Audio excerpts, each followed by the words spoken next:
اللہ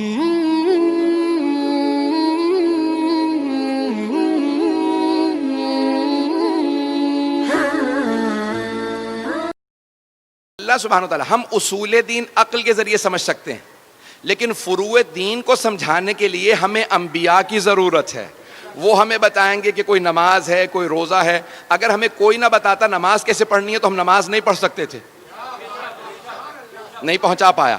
ہم نماز نہیں پڑھ سکتے تھے اگر ہمیں کوئی آ کے نہ بتاتا کہ ایسی نماز ہے، فجر کی 2 ہی ہونی چاہیے، ظہر کی 4 ہی ہونی چاہیے، عصر کی 4 ہیں، مغرب کی 3 ہیں، عشاء کی 4. اب اگر کوئی آدمی اعتراض کرے، پروردگارا تو نے ہماری نیند خراب کر کے ہمیں جب اٹھا ہی دیا تھا تو 8 10 17 رکعت یہیں پڑھوا لیتا. پتہ نہیں لوگ ہیں یا نہیں ہیں. کوئی اعتراض کر سکتا تھا، پروردگارا اب اٹھ ہی گیا ہوں، ساری نیند غارت تو ہو گئی، جب پانی چہرے پہ ملا ساری نیند اڑ گئی، تو پروردگارا یہیں 8 10 رکعت، یہیں ظہر کی 4 رکعت یہاں ہو جاتی، چلو 2 نہیں تو 4 ہوتی، 8 ہوتی، کچھ ہوتا. نہیں، اللہ نے کہا نہیں، 2 ہی پڑھو، اس کے بعد بے شک سو جاؤ، کیونکہ نماز ہے اپنے نفس سے مقابلہ. جب ایک مرتبہ اپنے نفس کو شکست دے دو پھر سوال نہ کرنا 2 ہی کیوں، 2 رکعت پڑھ کے بے شک دوبارہ سو جاؤ. لیکن جب میرے راستے پہ آؤ گے، شیطان کو شکست دینے کا سب سے بڑا راستہ ہی فجر کی نماز ہے. بھائی اس پہ ویسے ہی واہ آنی چاہیے جیسے باقی جو لوگ آنی چاہیے. میرا کوئی بھی نوجوان بھائی، میرا بچہ کبھی بھی فجر کی نماز قضا نہیں کرے گا. اذان گرامی، اب یہ ساری نمازیں یہ کون بتائے گا ہمیں؟ توجہ ہے میرے ساتھ. یہ ساری نمازیں، یہ عبادات ہمیں کون بتائے گا؟ انبیاء. اللہ سے رابطے کے لیے ہمیں انبیاء کی ضرورت ہے. وہ جب فروع دین بھیجے گا انبیاء کے ذریعے.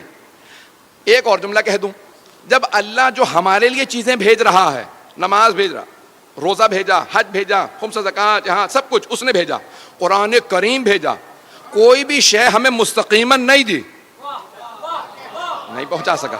اللہ نے ہمیں کوئی شے بغیر واسطے کے نہیں دی. جو کچھ دیا واسطے کے ذریعے دیا، وسیلے کے ذریعے دیا. توجہ، اس نے ہمیں نماز بھی دی تو وسیلے کے ذریعے، قرآن کریم دیا تو وسیلے کے ذریعے. ارے وہ جو محتاج نہیں ہے،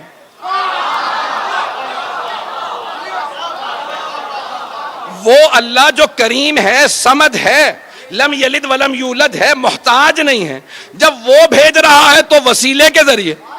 تو جب ہم یہاں سے بھیجیں،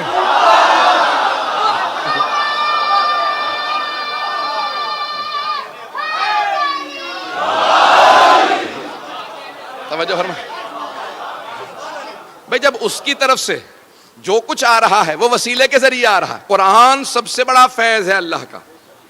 فیض یعنی نعمتوں میں سے فیض. فیض سب سے بڑی نعمت کو فیض کہا جاتا ہے. حضرات چند موٹی موٹی اصطلاحات استعمال کروں گا، علماء نے استعمال کی ہیں لیکن وضاحت کر دوں گا. قرآن فیض ہے اللہ کی طرف سے.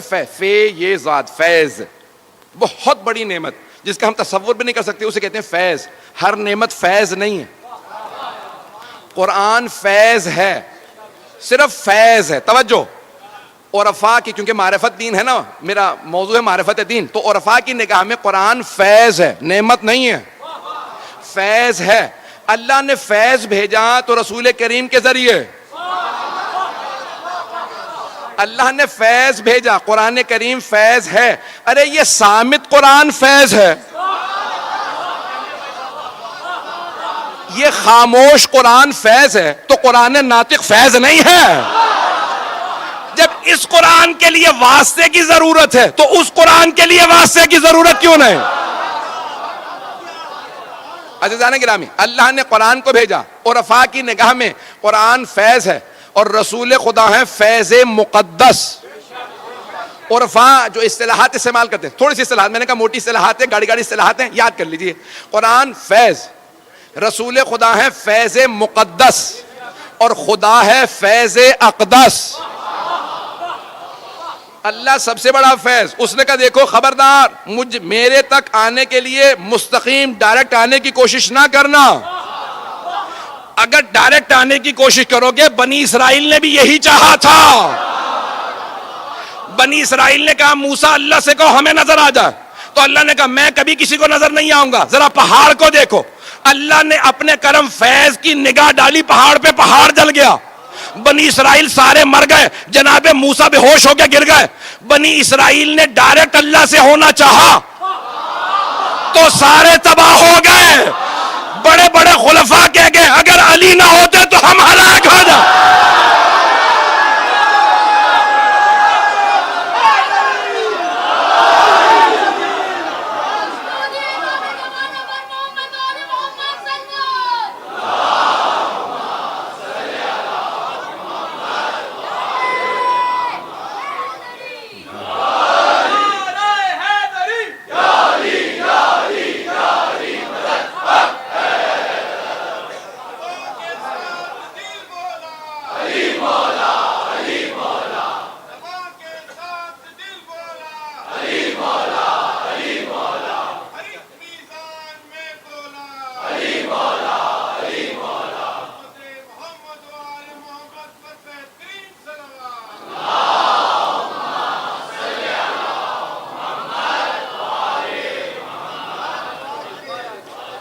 توجہ فرمائے جانے گرامی.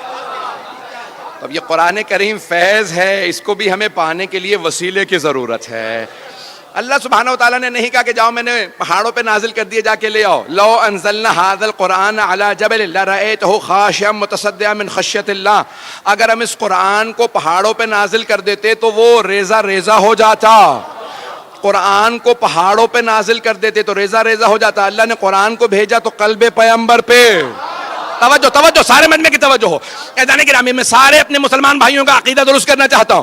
اللہ نے کہا اگر میں اپنے قرآن کو پہاڑوں پہ نازل کرتا تو وہ ریزہ ریزہ ہو جاتا, لیکن میں نے اپنے محمد کے, اپنے حبیب کے دل پہ قرآن کو نازل کیا. عزیزان گرامی, وہ دل جس پہ قرآن نازل ہو اور اسے کچھ نہ ہو, پہاڑوں پہ آئے تو پہاڑ ریزہ ریزہ ہو جائے.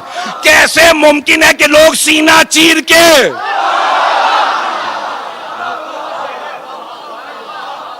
کیسے ممکن ہے کہ اس دل کو دھونے کی ضرورت ہو؟ عزیزان گرامی, وہ دل اتنا پاک ہے, وہ دل اتنا عظیم ہے کہ جس دل پہ قرآن کریم نازل ہوتا ہے اور وہ پیغمبر اسلام بیان فرماتے ہیں. عزیزان گرامی, یہ تمام کی تمام نعمت. دین حق کی سب سے پہلی پہچان کیا؟ عقل بتاتی ہے جو باعظمت ہوں گے وہ اللہ والے ہوں گے.